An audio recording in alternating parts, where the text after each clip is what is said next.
to me that the prohibition from communicating from tax return clients about auxiliary services may be a violation of our constitutional right to freedom of speech. Maybe. Also, I think it's unfair, it's a restraint of trade, because the guy next door who offers the same service can talk to them about it without any problem, but we can't. Okay. Just because we prepared an income tax return for that person.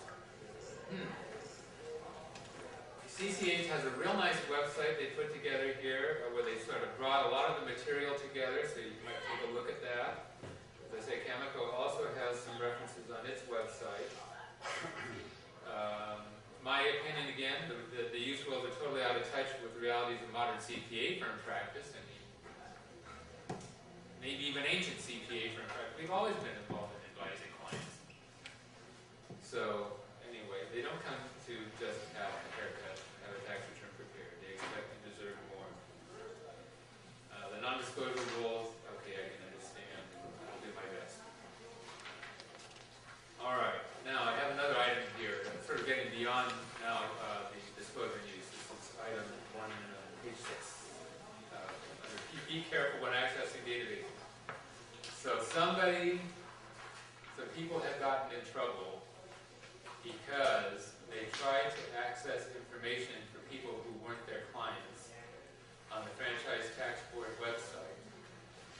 Now, many of you know that it's awful easy to get into that stuff.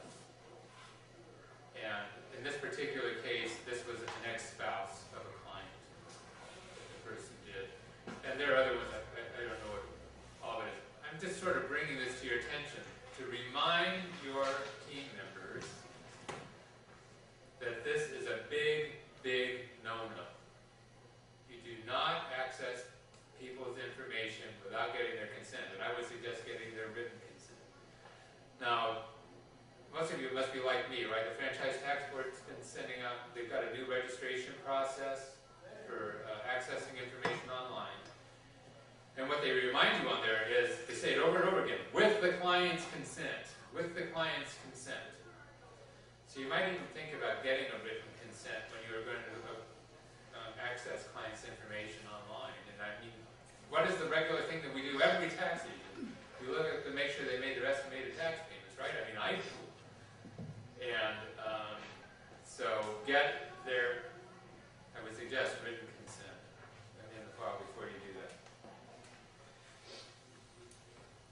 Again, if they don't complain, probably not going to really be a problem. But I'll tell you, somebody complained on this other issue. Okay, that's how it came up. And they didn't complain to the Franchise Tax Board, they complained to the State Board of Accountancy. All right, and you can have your ticket pulled, folks. That's your living, right? How many of you think this was an important program to come to today? Are you glad you came? I hope so. All right, let's talk a little bit about tax return preparer registration. Actually, all of you are registered already, right? Maybe I should say, can I embarrass you and say, raise your hand if you have not renewed your P10? I had somebody that called me just the other day and he said, I don't want to get a P10. And I said, you know, sort of too bad. But anyway, so the IRS basically did a study and found basically a lot of tax returns that being prepared by commercial tax return preparers were garbage. And so particularly they identified for unregistered preparers, which was not the CPAs, attorneys or enrolled agents. We even know, though, that there are CPAs, enrolled agents, and attorneys that screw up anyway. So they decided to have new examination, registration, and continuing education standards. And we all know this. Okay. So what I'm talking about, though, is a little bit of the unfriendly environment that I was talking about. So most of you know that last year the IRS sent out about, I think, 10,000 letters reminding certain preparers about what their responsibilities and tax practice was. It was very friendly. And then they went out and they visited many of these people. stormtroopers outside the door. They went in and reminded and had a friendly conversation about, some of their responsibilities. Some of which we don't even necessarily agree were responsibilities, because they were talking about something to the level of an audit of a Schedule C when you prepare for a taxpayer, which of course we aren't really required to do. But anyway.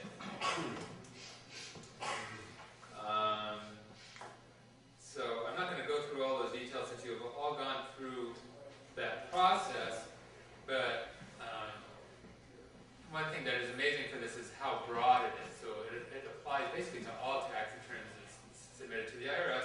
So in other words, the people who work at ADP and Paychecks also have to go through this process. Did you know that? Interesting, isn't it? Do they have to take the same test as somebody who's preparing an income tax return? Guess so.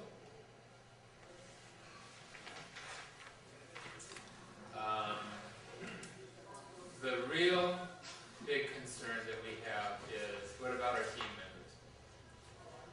And in particular for me, what about interns that I hired during tax season? Well, my plan at this point is to get a P10.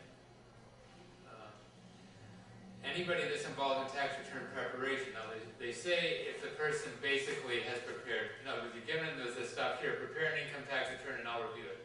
But if they do that, then that person should have a P10. The IRS is talking about, I don't know if you've heard this, the commissioner made a nice presentation to the tax division at the AICPA a few months ago. And they said they're looking at backing off a little bit on that, particularly for, again, for CPA firms, enrolled agents, and for attorneys. Of course, then the commercial tax return preparer said, well, wait a minute, why are you picking on us? Of course, the reason they're picking on them is they give them crap, but anyway. All right. And sometimes, by the way, those people do this. I mean, many of them are very conscientious, but they have found quite a few problems there because they don't have the education that we do. All right.